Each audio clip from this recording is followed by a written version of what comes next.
Across the continuum of practice setting കേട്ടോ. Comprehensive എന്ന case management എന്ന് പറയുക. എനിക്കറിയാം നിങ്ങൾക്ക് ആ ഒരു കൺസെപ്റ്റ് ഇപ്പോഴും ക്ലിയർ ആയിട്ടുണ്ടാവില്ല. നേഴ്സ് ഡ്യൂട്ടിയിലുള്ളപ്പോൾ നമ്മുടെ ഡ്യൂട്ടിക്ക് പോകുമ്പോഴത്തേക്ക് മൊഡുലാർ എന്ന് പറഞ്ഞാൽ നമുക്കറിയാം ഈ മൊഡുലാർ OT അല്ലെ എന്ന് വെച്ചാൽ hi all welcome to Edus academy. So നമ്മൾ ഇന്ന് ഡിസ്കസ് ചെയ്യാനായിട്ട് പോകുന്നത് നമ്മുടെ assistant professor in nursing examination കഴിഞ്ഞ എക്സാമിനേഷനിൽ ചോദിച്ച ഒരു ക്വസ്റ്റ്യൻ ആണ് കേട്ടോ. സോ അത് നമ്മൾ ഇന്ന് ഡിസ്കസ് ചെയ്യും. ഏത് രീതിയിലാണ് ആ ക്വസ്റ്റ്യൻ ചോദിക്കുക, നമുക്ക് എങ്ങനെയായിരിക്കും അതിന്റെ ആൻസർ ഒക്കെ സോൾവ് ചെയ്യാൻ കഴിയുക എന്നുള്ള കാര്യങ്ങൾ പറഞ്ഞുതരാം. അതുകൂടാതെ വളരെ ഇമ്പോർട്ടന്റ് ആയിട്ടുള്ള ഒരു കാര്യം എനിക്ക് പറയാനായിട്ടുള്ളത്, നമ്മുടെ കഴിഞ്ഞ അസിസ്റ്റന്റ് പ്രൊഫസർ നഴ്സിംഗ് എക്സാമിന്റെ റാങ്ക് ലിസ്റ്റ് നിലവിൽ വന്നത് 2024 ഫെബ്രുവരി മാസമാണ്. അപ്പൊ നമുക്കറിയാം ഒരു PSC റാങ്ക് ലിസ്റ്റ് നിലവിൽ വന്നു കഴിഞ്ഞാൽ അതിന്റെ ഒരു കാലാവധി ഒരു മാക്സിമം പറഞ്ഞാൽ 3 വർഷമാണ്. അതായത് 2027 ഫെബ്രുവരി ആകുമ്പോഴത്തേക്ക് ഈ റാങ്ക് ലിസ്റ്റിന്റെ കാലാവധി കഴിയും. സോ ആ സമയം പുതിയൊരു റാങ്ക് ലിസ്റ്റ് വേണം അല്ലേ. സോ ഇപ്പോൾ ഈ കുറച്ച് വർഷങ്ങളായിട്ട് PSC വളരെ ടൈം ബൗണ്ട് ആയിട്ടാണ് കാര്യങ്ങൾ ചെയ്തുകൊണ്ടിരിക്കുക. അതായത് ഒരു റാങ്ക് ലിസ്റ്റ് വേണം എന്നുണ്ടെങ്കിൽ അതിന് 1 വർഷം മുന്നേ അതിന്റെ നോട്ടിഫിക്കേഷൻ വരും. സോ അങ്ങനെ വന്നെങ്കിൽ മാത്രമേ 6 മാസത്തിൽ എക്സാം, അതായത് നോട്ടിഫിക്കേഷൻ വന്ന് 6 മാസത്തിലായിരിക്കും PSCയുടെ എക്സാം വരിക. പിന്നെ ഒരു 6 മാസത്തിൽ കുറച്ച് പ്രൊസീജിയേഴ്സ് അതിനുണ്ട്. അതായത് എക്സാം നടക്കണം, അതിന്റെ ഇന്റർവ്യൂ നടക്കണം, ഡോക്യുമെന്റ് വെരിഫിക്കേഷൻ ഒക്കെ നടക്കണം. സോ അതിനുശേഷമായിരിക്കും റിസൾട്ട് പബ്ലിഷ് ചെയ്യുക. സോ എക്സാം നടത്താനായിട്ട് ഒരു 6 മാസവും പിന്നെ റിസൾട്ട് പബ്ലിഷ് ചെയ്യാൻ അല്ലെങ്കിൽ റാങ്ക് ലിസ്റ്റ് പബ്ലിഷ് ചെയ്യാനായിട്ട് ഒരു 6 മാസം. സോ ടോട്ടൽ ഒരു വർഷം ആ ഒരു പ്രോസസ്സ് എടുക്കും. 1 വർഷം എടുക്കുന്ന ഒരു പ്രോസസ്സാണ് ഈ ഒരു സംഗതി എന്ന് പറയുക. സോ അതിന്റെ അർത്ഥം എന്താണെന്ന് വെച്ച് കഴിഞ്ഞാൽ 2027 ഫെബ്രുവരി ആകുമ്പോഴത്തേക്ക് പുതിയ റാങ്ക് ലിസ്റ്റ് വേണം. അങ്ങനെയാണെങ്കിൽ 2026 നോട്ടിഫിക്കേഷൻ വരണം. 2026 എന്ന് പറഞ്ഞാൽ ഇപ്പം 2025 ഒക്ടോബർ മാസമായി അല്ലേ. ഒന്നുകിൽ 2025 ഡിസംബറോട് കൂടി നോട്ടിഫിക്കേഷൻ വരണം. അതല്ല എങ്കിൽ 2026 ആദ്യ മാസങ്ങളിൽ തന്നെ നോട്ടിഫിക്കേഷൻ ഉണ്ടാകും. സോ അതാണ് ഒരു PSCയുടെ ഈ കഴിഞ്ഞ കുറച്ച് കാലങ്ങളായിട്ടുള്ള ട്രെൻഡ്. നമ്മുടെയൊക്കെ എക്സാം, അതായത് 2023 എക്സാമും ഒക്കെ ആ രീതിയിൽ തന്നെയായിരുന്നു നടന്നിരുന്നത് കേട്ടോ. അപ്പൊ ഞാനിത് പറയാനുള്ള കാരണം ഇതിന്റെ ഒരു സീരിയസ്നെസ് നിങ്ങൾ മനസ്സിലാക്കണം. കാരണം ഈ MSc നഴ്സിംഗ് ഒക്കെ കഴിഞ്ഞവരുടെ എല്ലാവരുടെയും ഒരു സ്വപ്നം ആണ്, അല്ലെങ്കിൽ സ്വപ്ന ജോലിയാണ് ഈ അസിസ്റ്റന്റ് പ്രൊഫസർ ഇൻ നഴ്സിംഗ് ആവുക എന്നുള്ളത് അല്ലേ. പ്രത്യേകിച്ച് ഗവൺമെന്റ് നഴ്സിംഗ് കോളേജിലൊക്കെ അസിസ്റ്റന്റ് പ്രൊഫസറായിട്ട് വർക്ക് ചെയ്യുക ഒരു ഗസറ്റഡ് പോസ്റ്റ് ആണ്. എൻട്രി ലെവലിൽ തന്നെ അത്യാവശ്യം സാമാന്യം തരക്കേടില്ലാത്ത സാലറി ഉണ്ടാകും. അത്യാവശ്യം ഒരു റെപ്യൂട്ടേഷൻ ഉള്ള ഒരു ജോലിയാണ് അല്ലേ. സോ എല്ലാവരുടെയൊക്കെ ഒരു താല്പര്യമാണ്, അല്ലെങ്കിൽ എല്ലാവരുടെയൊക്കെ ഒരു ആഗ്രഹമാണ് കേട്ടോ. ഞാനൊക്കെ പഠിച്ചുകൊണ്ടിരുന്നപ്പോൾ എന്റെയൊക്കെ ഒരു സ്വപ്നമായിരുന്നു. സോ അങ്ങനെ അത്രയും ഗ്ലാമറസ് ആയിട്ടുള്ള ഒരു പോസ്റ്റ് ആണ്. സോ ഇതിനു വേണ്ടിയുള്ള തയ്യാറെടുപ്പും അത്രയും ഇമ്പോർട്ടന്റ് ആയിട്ട്, അത്രയും സീരിയസ് ആയിട്ട് നിങ്ങൾ ടൈം ബൗണ്ട് ആയിട്ട് തന്നെ ഇതിന്റെ പ്രിപ്പറേഷൻസ് നടത്തണം കേട്ടോ. അത് വളരെ ഇമ്പോർട്ടന്റ് ആണ്. കാരണം നമ്മൾ ഏതൊരു റാങ്ക് ലിസ്റ്റ് എടുത്ത് നോക്കിക്കഴിഞ്ഞാലും നന്നായിട്ട് വർക്ക് ചെയ്തിട്ടുള്ളവർക്കാണ് നല്ല റാങ്ക് കിട്ടിയിട്ടുള്ളത്. സോ നല്ല റാങ്ക് കിട്ടിയാൽ മാത്രമേ നമുക്ക് നല്ലൊരു ജോലിയും ലഭിക്കത്തുള്ളൂ അല്ലേ. സോ ഞാൻ പറഞ്ഞു വരുന്നത്, അതിന് നിങ്ങൾക്ക് ശരിക്കും താല്പര്യം ഉണ്ട് എന്നുണ്ടെങ്കിൽ എത്രയും പെട്ടെന്ന് കേട്ടോ, എത്രയും പെട്ടെന്ന് അതിന്റെ പ്രിപ്പറേഷൻസ് വളരെ സീരിയസ് ആയിട്ട് തന്നെ നിങ്ങൾ നടത്തിക്കൊള്ളുക. എങ്കിൽ മാത്രമേ നമുക്ക് വളരെ കോൺഫിഡന്റ് ആയിട്ട് എക്സാം എഴുതാനായിട്ട് കഴിയുള്ളൂ. സോ ഞാൻ നേരത്തെ പറഞ്ഞ പോലെ കഴിഞ്ഞ എക്സാമിന് ചോദിച്ചൊരു ക്വസ്റ്റ്യൻ നമുക്കൊന്ന് ഡിസ്കസ് ചെയ്യാം കേട്ടോ. നോക്കിക്കേ, ഇത് നമ്മുടെ നഴ്സിംഗ് അഡ്മിനിസ്ട്രേഷൻ ആൻഡ് മാനേജ്മെന്റ് എന്ന ടോപ്പിക്കിൽ നിന്നുള്ള ക്വസ്റ്റ്യൻ ആണ്. നോക്കിക്കേ, providing comprehensive client care across the continuum of practice setting is. ഇത് ശരിക്കും പറഞ്ഞാൽ ഞാനും എഴുതിയിരുന്നു കഴിഞ്ഞ എക്സാമിൽ.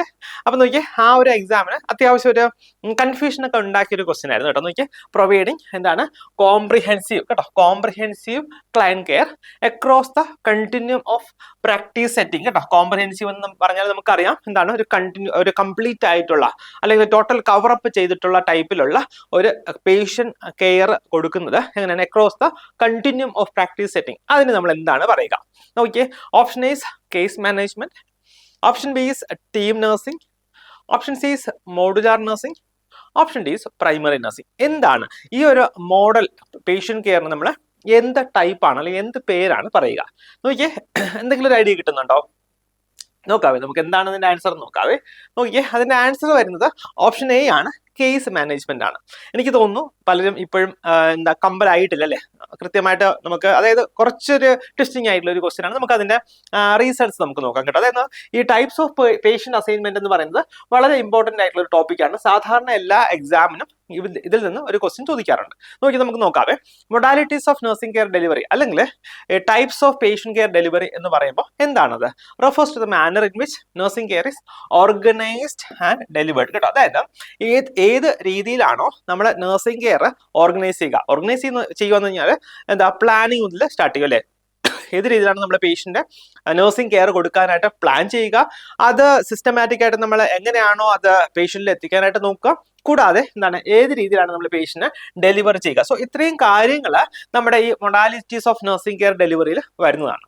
സോ നോക്കിയേ, അത് ഏതൊക്കെ ടൈപ്പാണ്? ബേസിക്കലി പല ടൈപ്പിലുള്ള nursing care delivery systems available ആണ്. സോ ഡിപ്പെൻഡിങ് അപ്പോൺ നമ്മൾ ഏത് ഒരു സിസ്റ്റത്തിലാണോ വർക്ക് ചെയ്യുക, ഏത് സെറ്റപ്പിലാണോ നമ്മൾ വർക്ക് ചെയ്യുക, സോ അവരുടെ ഫിലോസഫി, അവരുടെ കുറച്ച് നീഡ്സ്, ഗോൾസ്, വിഷൻ ഒക്കെ ഉണ്ടാവും. അതനുസരിച്ചിട്ടായിരിക്കും ആ ഒരു സെറ്റപ്പിലുള്ള അല്ലെങ്കിൽ ആ ഒരു സിസ്റ്റത്തിലുള്ള നഴ്സിംഗ് കെയർ ഡെലിവറി അവർ പ്ലാൻ ചെയ്യുക കേട്ടോ, അല്ലെങ്കിൽ ആ രീതിയിലുള്ള നഴ്സിംഗ് കെയർ ഡെലിവറി അവർ പ്രൊവൈഡ് ചെയ്യുക പേഷ്യൻസിന്. അപ്പൊ ബേസിക്കലി 5 ടൈപ്പിലാണ് വരിക. ഒന്ന് നോക്കിക്കേ, ടോട്ടൽ പേഷ്യന്റ് കെയർ കേട്ടോ. ഒന്നാമത്തേത് ടോട്ടൽ പേഷ്യന്റ് കെയർ, രണ്ടാമത്തേത് ഫങ്ഷണൽ നഴ്സിംഗ്, മൂന്നാമത്തേത് ടീം നഴ്സിംഗ്, നാലാമത്തേത് പ്രൈമറി നഴ്സിംഗ്, അഞ്ചാമത്തേത് കേസ് മാനേജ്മെന്റ്. നമുക്ക് ഓരോന്നിന്റെയും വളരെ ഇമ്പോർട്ടന്റ് ആയിട്ടുള്ള എക്സാം പോയിന്റ് ഓഫ് വ്യൂ എന്തൊക്കെ കാര്യങ്ങളാണ് ചോദിക്കുക എന്നുള്ളത് നോക്കാം കേട്ടോ. അതിൽ ഒന്നാമത്തേത് ടോട്ടൽ പേഷ്യന്റ് കെയർ. വളരെ സിമ്പിൾ ആയിട്ടുള്ള കാര്യമാണ്. ആക്ച്വലി അതിന്റെ പേരിൽ തന്നെ അടങ്ങിയിട്ടുണ്ട് അല്ലെ, അതിന്റെ അർത്ഥം, അതിന്റെ മീനിങ് അതിന്റെ പേരിൽ തന്നെയുണ്ട്. എന്താണ് ടോട്ടൽ പേഷ്യന്റ് കെയർ? എന്താണ് ടോട്ടൽ പേഷ്യന്റ് കെയർ എന്ന് പറയുക? അതായത് ഇപ്പൊ ഒരു പേഷ്യന്റ് നമ്മുടെ അടുത്തേക്ക് വന്നു കഴിഞ്ഞാൽ ആ പേഷ്യന്റെ എല്ലാ കെയറും നമ്മൾ തന്നെ, ഒറ്റ നേഴ്സ് തന്നെ ആയിരിക്കും മാനേജ് ചെയ്യുക. നമുക്കത് സിമ്പിൾ ആയിട്ട് ഒരു എക്സാമ്പിൾ വെച്ച് പറയുവാണെങ്കിൽ നോക്കി, നമ്മളിപ്പോൾ ഒരു ഹോസ്പിറ്റലിലേക്ക് പോകുന്നു, എസ്പെഷ്യലി നോക്കി ഒരു മെഡിക്കൽ കോളേജ് ഹോസ്പിറ്റലിലേക്ക് പോകുന്നു. സോ ദാറ്റ് എന്താണ്, അവിടെ എല്ലാ സ്പെഷ്യാലിറ്റീസും ഉണ്ടാവും. ഒരു പേഷ്യന്റ് അവിടോട്ടൊന്ന് പോയി കഴിഞ്ഞാൽ ഇപ്പം ഓരോ സിസ്റ്റം നമ്മൾ എടുത്തു കഴിഞ്ഞാൽ എല്ലാ ഡിപ്പാർട്ട്മെന്റിന്റെയും ചികിത്സ, എല്ലാ ഡിപ്പാർട്ട്മെന്റിന്റെയും ട്രീറ്റ്മെന്റ്, റെഫറൻസും എല്ലാം കഴിഞ്ഞിട്ട് നമുക്ക് വീട്ടിലേക്ക് പോകാനായിട്ട് കഴിയും അല്ലെ. അതേസമയം നോക്കിക്കേ, നിങ്ങൾ ഒരു ഐ ഹോസ്പിറ്റലിലേക്കാണ് പോവുക അല്ലെ. ഐ ഹോസ്പിറ്റലിലേക്ക് പോവുകയാണെങ്കിൽ എന്താണ്, അവിടെ ഐയുടെ മാനേജ്മെന്റ് മാത്രമേ നടക്കത്തുള്ളൂ അല്ലെ, അല്ലെങ്കിൽ ഐയുമായിട്ട് റിലേറ്റ് ചെയ്തിട്ടുള്ള ട്രീറ്റ്മെന്റ് മാത്രമേ നടക്കുള്ളൂ. സോ ഇതും അതുപോലെ തന്നെയാണ്. ടോട്ടൽ പേഷ്യന്റ് കെയർ എന്ന് പറഞ്ഞാൽ ഒരു പേഷ്യന്റ് നമ്മുടെ അടുത്തേക്ക് വന്നു കഴിഞ്ഞാൽ ആ പേഷ്യന്റ് എല്ലാ ആസ്പെക്ട്സും ഒറ്റ നേഴ്സ് തന്നെ ടേക്ക് കെയർ ചെയ്യുകയാണെങ്കിൽ അതിന് നമ്മൾ ടോട്ടൽ പേഷ്യന്റ് കെയർ എന്ന് പറയും. ക്ലിയർ ആയോ? സോ നോക്കിയേ, ഇതൊരു oldest mode of organising patient care ആണ്. പേഷ്യന്റ് കെയർ നമ്മൾ കൊടുക്കുമ്പോൾ അതിന്റെ ഓൾഡസ്റ്റ് മോഡൽ അല്ലെങ്കിൽ ഓൾഡസ്റ്റ് മെത്തേഡ് എന്ന് പറയുന്നതായിരുന്നു ഈ ടോട്ടൽ പേഷ്യന്റ് കെയർ. എന്തായാലും സംഭവിക്കുക, ഈ patient is assigned to a nurse for total patient care while the nurse is on duty. അതായത് നേഴ്സ് ഡ്യൂട്ടിയിലുള്ളപ്പോൾ നമ്മുടെ ഡ്യൂട്ടിക്ക് പോകുമ്പോഴത്തേക്ക് ഇങ്ങനെ ഓരോ പേഷ്യന്റ് നമുക്ക് അസൈൻ ചെയ്ത് തരുമല്ലേ. സോ ആ പേഷ്യന്റെ എല്ലാ ആസ്പെക്ട്സും നമ്മൾ തന്നെ ആയിരിക്കണം ടേക്ക് കെയർ ചെയ്യാനുള്ളത്. പേഷ്യന്റെ അസസ്മെന്റ് ചെയ്യുക, പേഷ്യന്റെ മെഡിക്കേഷൻസ് കൊടുക്കുക, ബാക്കിയുള്ള എല്ലാ നീഡ്സും മീറ്റ് ചെയ്യുക, ബാക്കിയുള്ള എല്ലാ കാര്യങ്ങളും അപ് ടു ഡിസ്ചാർജ് നമ്മൾ ഡ്യൂട്ടിയിലുള്ളപ്പോൾ എല്ലാ കാര്യങ്ങളും നമ്മൾ തന്നെയാണ് ചെയ്യേണ്ടത്. സോ ഇതാണ് ബേസിക്കലി ടോട്ടൽ പേഷ്യന്റ് കെയർ എന്ന് പറയുക. So patient needs R quickly met എന്ന് വെച്ചാൽ നമുക്ക് ഓരോരുത്തരും വേറെ ഒരു നേഴ്സ് വരേണ്ട കാര്യമില്ല പേഷ്യന്റിനെ ടേക്ക് കെയർ ചെയ്യാനായിട്ട്. സപ്പോസ് നോക്കിയാൽ നമ്മൾ ഈ ഫങ്ഷണൽ നഴ്സിംഗ് എന്നൊക്കെ പറഞ്ഞ് പഠിക്കും. അതിനകത്ത് എന്താ സംഭവിക്കുക, ഒരു നേഴ്സ് ആയിരിക്കും പേഷ്യൻസിന് എല്ലാവർക്കും മെഡിക്കേഷൻസ് കൊടുക്കുക, ഒരു നേഴ്സ് ആയിരിക്കും പേഷ്യൻസിന്റെ എല്ലാ ഇൻവെസ്റ്റിഗേഷൻസ് സെൻഡ് ചെയ്യുക, ഒരു നേഴ്സ് ആയിരിക്കും പേഷ്യന്റ് എല്ലാ ഹൈജീനിക് നീഡ്സും മീറ്റ് ചെയ്യുക. അങ്ങനെയല്ലേ ഇവിടെ ഒരു നേഴ്സ് തന്നെ ആയിരിക്കും പേഷ്യന്റ് എല്ലാ ആസ്പെക്ട്സും ടേക്ക് കെയർ ചെയ്യുക. അതുകൊണ്ട് തന്നെ പേഷ്യന്റ് നീഡ്സ് ഒക്കെ ഈസി ആയിട്ട് മീറ്റ് ചെയ്യും. അതുകൊണ്ട് തന്നെ പേഷ്യന്റിനും നമ്മുടെ സ്റ്റാഫ് നഴ്സിനും ഒക്കെ എന്താണ് ഒരു സോർട്ട് ഓഫ് ഒരു പ്രൈഡ് അല്ലെങ്കിൽ സോർട്ട് ഓഫ് ഒരു സെൽഫ് സാറ്റിസ്ഫാക്ഷൻ കാര്യങ്ങളൊക്കെ ഉണ്ടാകും. നോക്കിയാൽ provide nurses with high autonomy and responsibility അല്ലെ. അതായത് നമ്മളിപ്പം ഒരു പേഷ്യന്റിനെ നമ്മൾ തന്നെ ടേക്ക് കെയർ ആണ്, എല്ലാ ആസ്പെക്ട്സും നമ്മൾ തന്നെ നോക്കുകയാണെങ്കിൽ നമ്മൾ ഒരു ട്രീറ്റ്മെന്റ് ഒക്കെ കഴിയുമ്പോൾ നമുക്ക് തന്നെ ഒരു സന്തോഷം തോന്നും അല്ലെ, ഒരു സംതൃപ്തി, ഒരു പൂർണ്ണതയൊക്കെ നമുക്ക് തോന്നും അല്ലെ. കാരണം എല്ലാ കാര്യങ്ങളും നമ്മൾ തന്നെയാണ് പേഷ്യന്റ് ചെയ്തത്. പേഷ്യന്റ് ഡിസ്ചാർജ് ആകുന്നത് വരെ നമുക്ക് ഒരു ലീഡിങ് റോൾ നമുക്ക് ചെയ്യാനായിട്ട് തോന്നി അല്ലെ, ചെയ്യാനായിട്ട് കഴിഞ്ഞു. അത് എപ്പോഴും ഒരു സന്തോഷം നൽകുന്ന ഒരു കാര്യമാണ്. അതുകൂടാതെ ഹൈ പേഷ്യന്റ് സാറ്റിസ്ഫാക്ഷൻ. കാരണം എന്താണ്, നമ്മളിപ്പം പേഷ്യന്റ് അടുത്തേക്ക് പോകുമ്പോഴത്തേക്ക് പേഷ്യന്റ് നമ്മുടെ അടുത്ത് വളരെയധികം ട്രസ്റ്റ് ഉണ്ടാകും. സോ പേഷ്യന്റ് നമ്മൾ എന്ത് കാര്യങ്ങൾ ചെയ്ത് കഴിഞ്ഞാലും പേഷ്യന്റ് വളരെയധികം സാറ്റിസ്ഫാക്ഷൻ നമ്മോടൊപ്പം ഉണ്ടാകും. കൂടാതെ reduces the need for supervision. അതായത് ഇപ്പം ഓരോരോ കാര്യങ്ങൾ ചെയ്തോ എന്ന് പറഞ്ഞിട്ട് വേറൊരാൾ സൂപ്പർവൈസ് ചെയ്യേണ്ട കാര്യമൊന്നുമില്ല. കാരണം അത് നമ്മുടെ പേഷ്യന്റ് ആണ്, എല്ലാ കാര്യങ്ങളും നമുക്ക് അറിയാം എന്തൊക്കെ ചെയ്യേണ്ടതെന്ന്. നമ്മൾ കൃത്യമായിട്ട് ചെയ്യുവാണെങ്കിൽ അവിടെ സൂപ്പർവിഷന്റെ ആവശ്യവും വരുന്നില്ല. എവിടെയാണ് ഈ ഒരു ടോട്ടൽ പേഷ്യന്റ് കെയർ. നെക്സ്റ്റ് നോക്കിയേ, നെക്സ്റ്റ് ഫങ്ഷണൽ നഴ്സിംഗ്. എന്താണ് ഈ ഫങ്ഷണൽ നഴ്സിംഗ് എന്ന് പറയുക? എന്താണ് ഫങ്ഷണൽ നഴ്സിംഗ് എന്ന് വെച്ചാൽ അതിന്റെ പേരിൽ തന്നെ ഉണ്ടല്ലേ. അതായത് ഓരോ ഫങ്ഷൻസും ചെയ്യാനായിട്ട് ഓരോ നഴ്സസിന് നമ്മൾ അറേഞ്ച് ചെയ്യുന്നു. സോ ഇതിനാണ് നമ്മൾ ഫങ്ഷണൽ നഴ്സിംഗ് എന്ന് പറയുന്നത്. നോക്കിയാൽ ഇതൊരു ടാസ്ക് ഓറിയന്റഡ് മെത്തേഡാണ്. ലൈക്ക് നോക്കിയാൽ വൈറ്റൽ സൈൻസ് എടുക്കാൻ ഒരു നഴ്സ്, അതുകൂടാതെ തന്നെ പേഷ്യന്റിന് മെഡിക്കേഷൻസ് കൊടുക്കാൻ ഒരു നഴ്സ് കേട്ടോ. അപ്പൊ അതാണ് ടാസ്ക് ഓറിയന്റഡ് മെത്തേഡ് എന്ന് പറയുക. Requires relative skill to do simple task and proficiency is gained by repetition. അതായത് ഈ സിമ്പിൾ ടാസ്ക് ആണെങ്കിൽ കുറച്ച് സ്കില്ല് മതിയാകും. അതുകൂടാതെ ഒരു ഹയർ ലെവൽ പ്രൊസീജിയേഴ്സ് ഒക്കെ ചെയ്യണമെങ്കിൽ നമുക്ക് പ്രൊഫഷൻസി വേണം. നമ്മൾ ചെയ്യുന്ന അനുസരിച്ചിട്ട് നമുക്ക് പ്രൊഫഷൻസി ഡെവലപ്പ് ചെയ്യും. അതുകൂടാതെ fragmented care and possibility of overlooking patient priority nurse. എന്ന് വെച്ചാൽ ഞാൻ പറഞ്ഞല്ലോ, ഓരോ പ്രൊസീജിയേഴ്സും അല്ലെങ്കിൽ ഓരോ കാര്യങ്ങളും ചെയ്യുക ഓരോ നഴ്സസ് ആയിരിക്കും. സോ ദാറ്റ് എന്താണ്, അവിടെ ഒരു പൂർണ്ണത നമുക്ക് ഫീൽ ചെയ്യില്ല. കാരണം എന്താണ്, ഒരു പ്രൊസീജിയർ ചെയ്യാനായിട്ട് അല്ലെങ്കിൽ ഒരു കാര്യം ചെയ്യാനായിട്ട് ഒരു നഴ്സ് വരുന്നു, പിന്നെ നെക്സ്റ്റ് കാര്യം ചെയ്യാനായിട്ട് വേറൊരു ആൾ വരുന്നു. അപ്പോൾ എന്താണ്, ഒരു ഫ്രാഗ്മെന്റഡ് ടൈപ്പ് ഓഫ് കെയർ ആയിരിക്കും പേഷ്യന്റ് റിസീവ് ചെയ്യുക. ആക്ച്വലി പേഷ്യന്റും അത് തന്നെ ഫീൽ ചെയ്യും കേട്ടോ. സോ ഇതാണ് ബേസിക്കലി ഫങ്ഷണൽ നഴ്സിംഗ് എന്ന് പറയുക. നെക്സ്റ്റ് നോക്കിയേ, നെക്സ്റ്റ് ടീം നഴ്സിംഗ്. എന്താണ് ഈ ടീം നഴ്സിംഗ് എന്ന് പറയുക? എന്താണ് ഈ ടീം നഴ്സിംഗ് എന്ന് പറയുക?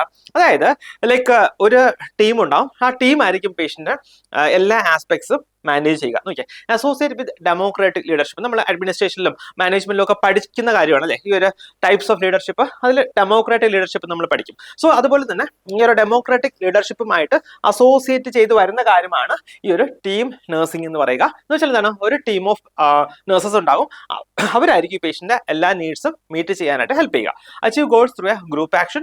Success depends upon effective communication കേട്ടോ. അതായത് പ്രോപ്പർ ആയിട്ടുള്ള communication within the group and also to the patient ഉണ്ടെങ്കിൽ ആയിരിക്കും ഇതിന്റെ ഒരു സക്സസ് ലെവലിലേക്ക് എത്തുക. നെക്സ്റ്റ് പ്രൈമറി നഴ്സിംഗ് ആണ്. എന്താണ് പ്രൈമറി നഴ്സിംഗ് എന്ന് പറയുക? It's also known as relationship based nursing കേട്ടോ. ഇത് നമ്മൾ എന്താ പറയുക? ഇത് നമ്മൾ റിലേഷൻഷിപ്പ് ബേസ്ഡ് നഴ്സിംഗ് എന്നാണ് പറയുക. എന്ന് വെച്ചാൽ എന്താണ്, പേഷ്യന്റ് ഹോസ്പിറ്റലിലേക്ക് വരുമ്പോൾ ഒരു നഴ്സ് അല്ലെങ്കിൽ ഒരു പ്രൈമറി നഴ്സിനെ അസൈൻ ചെയ്ത് കൊടുക്കും. ആ പ്രൈമറി നഴ്സിന്റെ റെസ്പോൺസിബിലിറ്റി ആണ് 24 ഹവറും പേഷ്യന്റ് എല്ലാ കാര്യങ്ങളും മീറ്റ് ചെയ്തു എന്ന് അഷ്യൂർ ചെയ്യുക കേട്ടോ. അതായത് 24 ഹവേഴ്സും നഴ്സസിന്റെ പ്രസൻസ് അവിടെ ആവശ്യമില്ല. പക്ഷേ ഒരു കെയർ പ്ലാൻ ഉണ്ടാക്കുക എന്നുള്ളതൊക്കെ ഒരു പ്രൈമറി നഴ്സിന്റെ ഉത്തരവാദിത്വമായിരിക്കും. അതുകൂടാതെ തന്നെ ഈ പേഷ്യന്റ് എല്ലാ ആസ്പെക്ട്സും മീറ്റ് ചെയ്തു, എല്ലാ നീഡ്സും മീറ്റ് ചെയ്തു എന്ന് അഷ്യൂർ ചെയ്യേണ്ടത് ഈ ഒരു പ്രൈമറി നഴ്സ് ആയിരിക്കും കേട്ടോ. അപ്പോൾ primary nurse assumes 24 hour responsibility for planning the care of 1 or more patients from admission to discharge. അതായത് പേഷ്യന്റ് അഡ്മിറ്റ് ആകുന്നത് മുതൽ ഡിസ്ചാർജ് ആകുന്നത് വരെയുള്ള എല്ലാ കാര്യങ്ങളും ടേക്ക് കെയർ ചെയ്യുക ഒറ്റ നഴ്സ് ആയിരിക്കും. അതാണ് പ്രൈമറി നഴ്സിംഗ് എന്ന് പറയുക. Job satisfaction is high. അതായത് ഞാൻ പറഞ്ഞല്ലോ, ഒരു പേഷ്യന്റ് നമ്മുടെ അടുത്തേക്ക് വരുന്നു, നമ്മൾ എല്ലാ കാര്യങ്ങളും മാനേജ് ചെയ്യുന്നു, എന്നിട്ട് പേഷ്യന്റ് വളരെ സന്തോഷത്തോടെ വളരെ ഹെൽത്തി ആയിട്ട് നമ്മൾ ഡിസ്ചാർജ് ചെയ്ത് വിടുമ്പോഴത്തേക്ക് നമുക്ക് സോർട്ട് ഓഫ് ഒരു ജോബ് സാറ്റിസ്ഫാക്ഷൻ വളരെ ഹൈ ആയിരിക്കും അല്ലെ. സോ ഇതാണ് പ്രൈമറി നഴ്സിംഗ് എന്ന് പറയുക.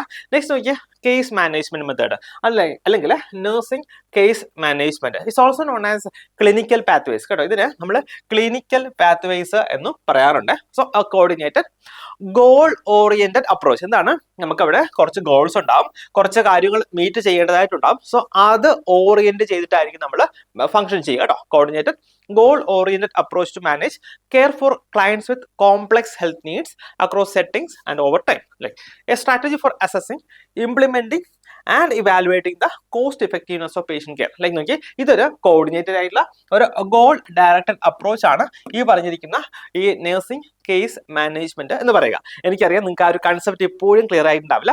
പലർക്കും ഒരു ചെറിയൊരു ഡൗട്ട് ഉണ്ടാവും. ഈ ഒരു നഴ്സിംഗ് കേസ് മാനേജ്മെന്റും പ്രൈമറി നഴ്സിംഗും തമ്മിൽ ചെറിയൊരു കൺഫ്യൂഷൻ ഇപ്പോഴും ഉണ്ടാവും തോന്നുന്നു. ഞാൻ അതൊന്നും കൂടെ ക്ലാരിഫൈ ചെയ്ത് തരാം കേട്ടോ. നോക്കിയേ, ഈ കേസ് മാനേജ്മെന്റ് അല്ലെ, കേസ് മാനേജ്മെന്റിനകത്ത് എന്താ വരിക? അതൊരു ഗോൾ ഓറിയന്റഡ് അപ്രോച്ച് ആണ്. എന്താണ്, ഒരു ഗോൾ ഓറിയന്റഡ് അപ്രോച്ച് ആണ്. എന്ന് വെച്ചാൽ എന്താണ്, നമുക്ക് ഒരു പേഷ്യനെ കിട്ടുമ്പോൾ നമ്മൾ തന്നെ ഒരു ഗോള് സെറ്റ് ചെയ്യുന്നു ആ പേഷ്യന്റിന്. ഇപ്പൊ പേഷ്യന്റ് സപ്പോസ് നോക്കി, പേഷ്യന്റിനെ ലൈക്ക് ബെഡ് റിഡൻ ആയിട്ടുള്ള പേഷ്യന്റ് ആണ്. അപ്പം നമ്മളൊരു ഗോൾ സെറ്റ് ചെയ്യുന്നു, this patient should not develop bed sore കേട്ടോ. പേഷ്യന്റ് ബെഡ് സോർ ഡെവലപ്പ് ചെയ്യരുത് ഡ്യൂറിങ് ദ ഹോസ്പിറ്റൽ സ്റ്റേ. അപ്പൊ എന്താണ്, ആ ഒരു ഗോള് അച്ചീവ് ചെയ്യാനായിട്ട് ആ രീതിയിലുള്ള കെയർ അല്ലെങ്കിൽ ആ രീതിയിലുള്ള മാനേജ്മെന്റ് ആണ് അവിടെ വരിക. So goal oriented approach in which care is provided across the continue of practice settings കേട്ടോ. ഇതാണ് നഴ്സിംഗ് കേസ് മാനേജ്മെന്റ്. ഇതാണ് നമ്മുടെ ക്വസ്റ്റ്യനിൽ ഉണ്ടായിരുന്നത് കേട്ടോ.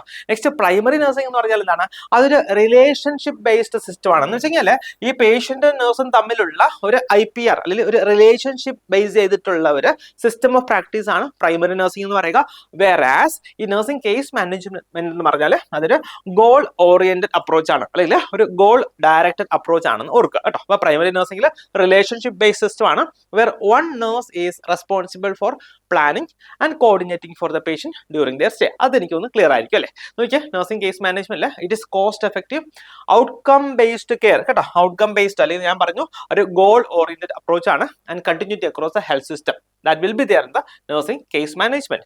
Whereas in primary nursing, it focus on individualised continuous care within A single nursing unit കേട്ടോ. അതായത് primary നഴ്സിംഗിൽ individualised care ആണ് വരിക അല്ലേ. അതായത് ഞാൻ പറഞ്ഞല്ലോ ഒരു നേഴ്സ് ഉണ്ടാകും, പുള്ളിക്ക് ഒരു പേഷ്യന്റ് ഉണ്ടാകും കേട്ടോ, അല്ലെങ്കിൽ ഒന്നിൽ കൂടുതൽ പേഷ്യന്റ് ഉണ്ടാകും. പക്ഷേ പേഷ്യന്റ് സംബന്ധിച്ചിടത്തോളം ഇൻഡിവിജ്വലൈസ്ഡ് ആയിട്ടുള്ള കെയർ, കണ്ടിന്യൂസ് കെയർ ഒറ്റ ആളിൽ നിന്ന് തന്നെ ലഭിക്കുന്നു എന്നുള്ളതാണ് പ്രൈമറി നഴ്സിംഗിന്റെ ബ്യൂട്ടി എന്ന് പറയുക.